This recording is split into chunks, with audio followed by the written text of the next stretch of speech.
Olá, então, caríssimos colegas, vamos para a nossa primeira aula sobre patrologia, a patrística, quem foram os padres da igreja e por que eles importam.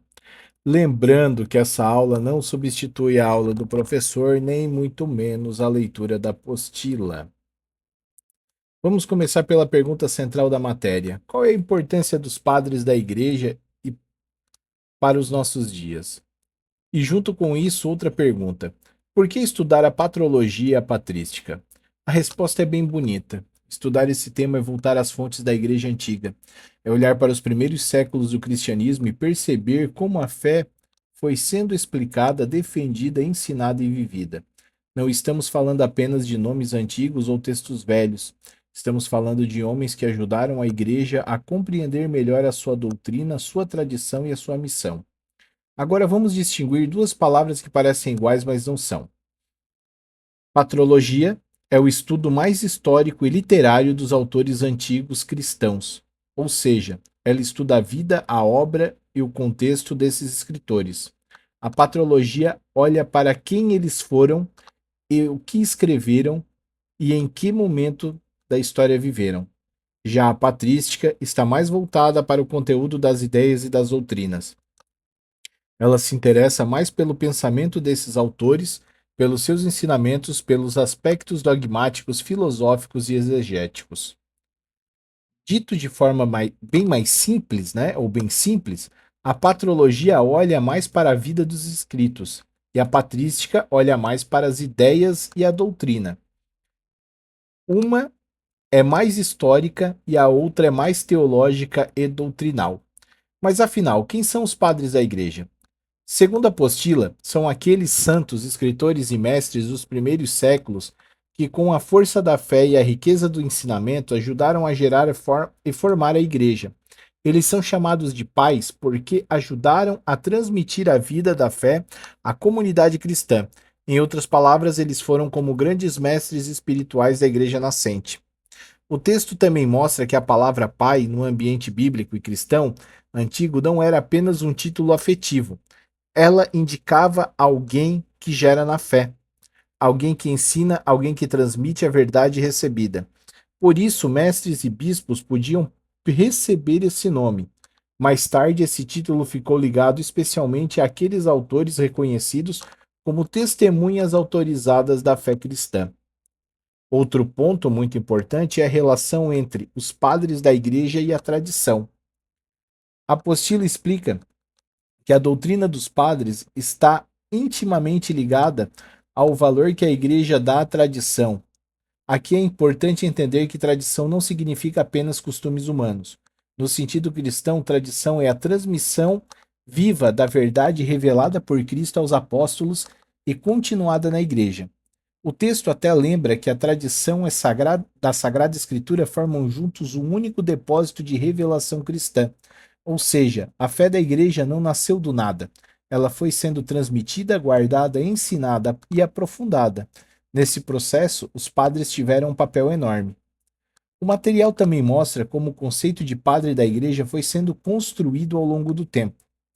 No começo, o termo podia ser usado para apóstolos, mestres, bispos e até personagens importantes da fé. Depois, com o avanço das controvérsias teológicas, esse título passou a indicar aqueles autores do passado que tinham autoridade especial em matéria de doutrina. Eles passaram a ser vistos como referências para discernir a verdadeira fé e a ortodoxia. Com isso, os escritos dos padres ganharam grande importância. Eles eram usados como apoio para esclarecer questões de fé, defender a doutrina e mostrar que a igreja cria desde os primeiros tempos. Por isso, o estudo deles foi se tornando cada vez mais relevante. Depois o texto faz um percurso histórico muito interessante. Na igreja antiga, os padres eram lidos principalmente por sua utilidade doutrinal. O que interessava, acima de tudo, era o testemunho deles a favor da fé da igreja. Ao mesmo tempo, surgiu também uma preocupação histórica: conservar a memória desses homens, registrar suas vidas e catalogar seus escritos. É nesse contexto que aparecem nomes como Eusébio de Cesareia, com sua história eclesiástica, e São Jerônimo, com a obra De Viris Illustribus, importante para a preservação da memória dos escritores cristãos antigos. Na Idade Média, os padres continuaram muito citados, embora muitas vezes mais repetidos do que estudados profundamente. Seus textos eram copiados e usados e transmitidos, mas sem grande avanço crítico no método de estudo. Depois, com o humanismo e a reforma, o interesse pelos padres cresceu novamente. O humanismo redescobriu o valor da antiguidade clássica e estimulou edições e estudos mais críticos. Já a reforma protestante recolocou os padres em debate, especialmente em relação à autoridade da escritura. Reformadores como Lutero e Calvino não ignoraram os padres, mas defenderam que sua autoridade deveria ser medida pela conformidade com a Sagrada Escritura. Mais tarde, especialmente no século XIX, os estudos patrísticos ganharam um caráter mais científico e histórico. A patrística passou a se firmar como disciplina autônoma, e no século XX, com a arqueologia e filologia e novas descobertas de textos, esse campo se enriqueceu ainda mais. Ou seja, o estudo dos padres não ficou parado no passado, ele continuou crescendo e se aprofundando. Agora vamos a um ponto muito cobrado e muito importante. Quais as características dos padres da Igreja? O texto aponta 4 características principais. A primeira é a ortodoxia da doutrina. Isso significa que o autor deve ser reconhecido como fiel à fé da Igreja. A segunda é a santidade de vida. Não basta escrever bem, é preciso haver coerência entre a vida e a doutrina. E a terceira é a aprovação da Igreja, ou seja, a comunidade eclesial reconhece aquele autor como autoridade especial. E a quarta é a antiguidade. Estamos falando dos escritores da antiguidade cristã, dos primeiros séculos da Igreja. O material também mostra que esses critérios, especialmente ortodoxia e aprovação, nem sempre são simples. Por exemplo, sinta casos como Orígenes e Tertuliano, autores importantíssimos, mas cuja classificação levanta discussões históricas e teológicas. Isso mostra que o estudo da patrologia exige seriedade, equilíbrio e atenção ao contexto histórico. Nem tudo é preto no branco. Às vezes a história da igreja é mais complexa do que parece. E convenhamos, a história sem complexidade seria só lista de nomes como com sono garantido. Porque sem a complexidade, obviamente, não teria-se por que estudar a história da igreja. O outro ponto interessante é a questão das línguas dos padres. O texto explica que nos primeiros séculos o cristianismo foi fortemente marcado pelo grego, que era muito difundido no mundo mediterrâneo.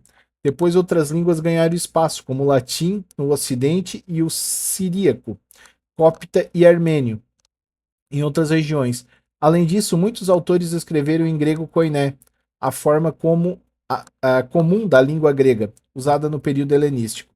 Por fim, o material apresenta a divisão do período patrístico em 3 fases. A primeira fase vai das origens até o Concílio de Nicéia em 325. A segunda é chamada de Idade de Ouro, indo de 325 até o Concílio de Calcedônia em 451. E a terceira é o Declínio, que no Ocidente vai até a morte de Isidoro de Sevilha em 636 e no Oriente até a morte de São João Damasceno em 750. Então, para concluir, estudar a patrologia e a patrística é muito mais do que conhecer os autores antigos.